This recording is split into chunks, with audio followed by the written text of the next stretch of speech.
ليه دايما بتدوري على الحب بره؟ ليه مش بتدوري عليه جوه نفسك؟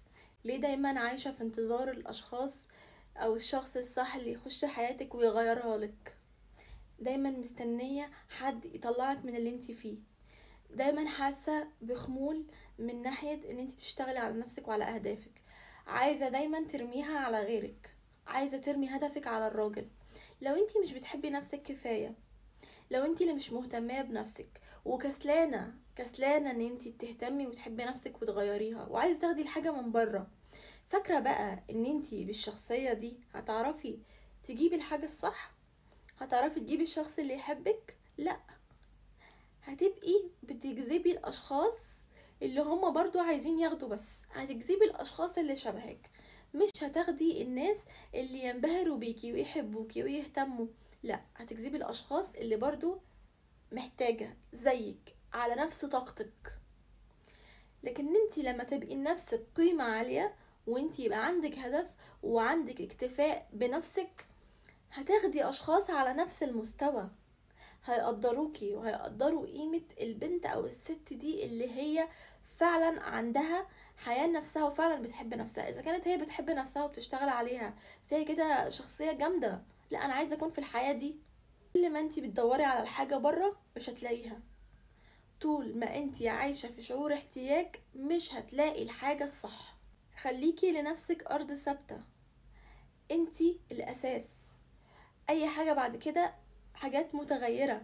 يعني لو في راجل دخل حياتك سهل ان هو يسيبك لأي سبب، الناس متقلبة، لكن انتي لنفسك أرض ثابتة، اللي هتشتغليه على نفسك هتلاقي نتيجته بعدين، ولكن اللي هتشتغليه على غيرك سهل ان هو يروح عادي خالص، سهل ان هو ما يتقدرش، سهل ان انتي تستبدلي بحد تاني. فخلي تعبك الاولى لنفسك. للاسف معظم المشاكل النفسية سببها الطفولة، صدمات الطفولة.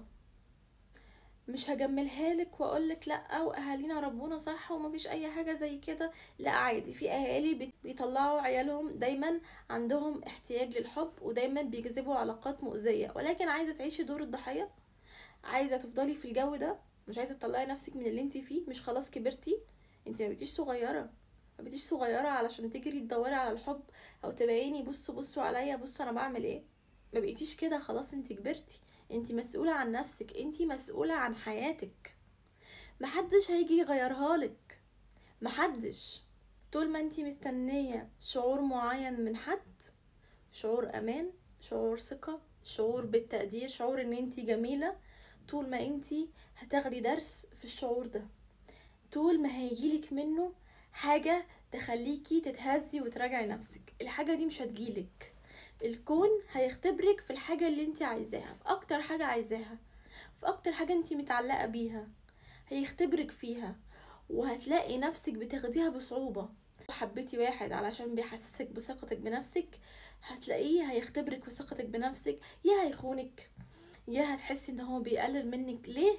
علشان الكون عايزك تختبري الحاجة دي وان انت تبقى عندك من غير حد، مش عايزك تحتاجي، عايزك تستمدي الشعور من نفسك انتي، من روحك انتي المجروحة، مش من حد. عايزة اهتمام وعايزة دايما يهتم بيا ويكلمني ويحبني ويتصل عليا. يعني للدرجة دي انتي قاعدة فاضية؟ للدرجة دي ما عندكيش حياة؟ كل حياتك التليفون ان حد يحسسك ان انتي عايشة ويسأل عليكي؟ لو انتي بقى عندك حياة وعندك صحاب وعندك شغل وعندك هدف في حياتك، هيبقى الوقت اللي باقي ايه عشان تستني فيه؟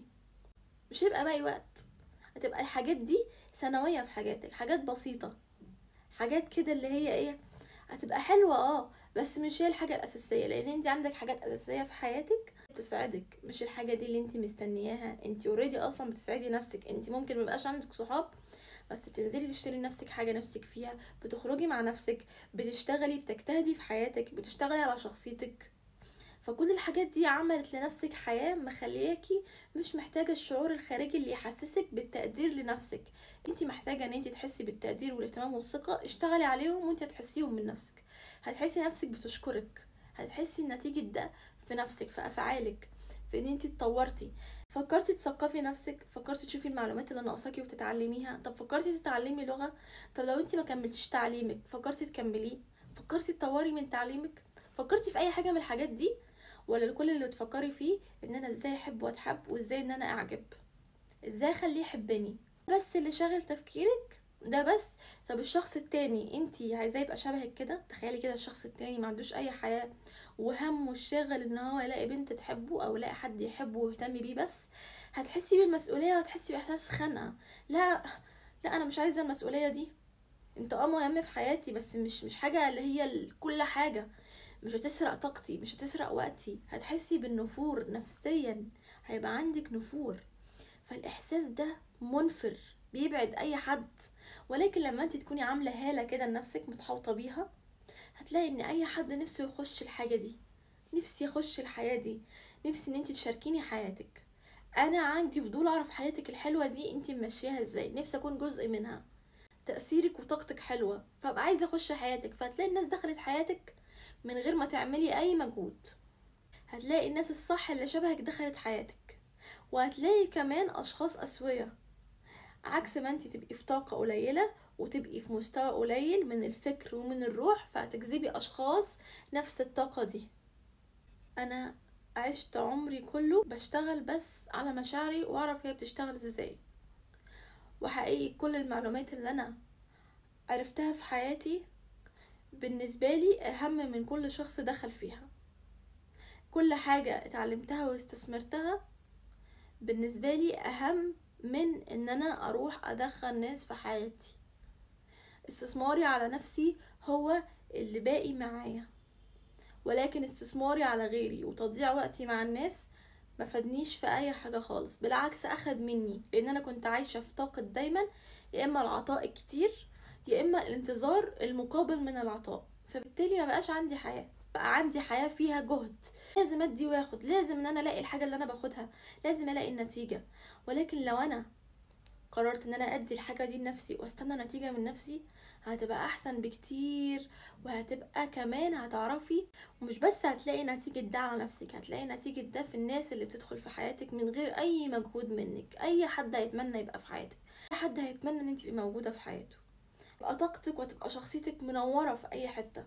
اشتغلي على انك تكوني اي حد يتمنى وجودك في حياته. اشتغلي على انك تبقي ذو قيمة لنفسك، لنفسك مش لحد، لنفسك اولا. وهتلاقي كل الحاجات اللي في الدنيا اتسخرت لك، كل الناس الكويسة اتسخرت لك.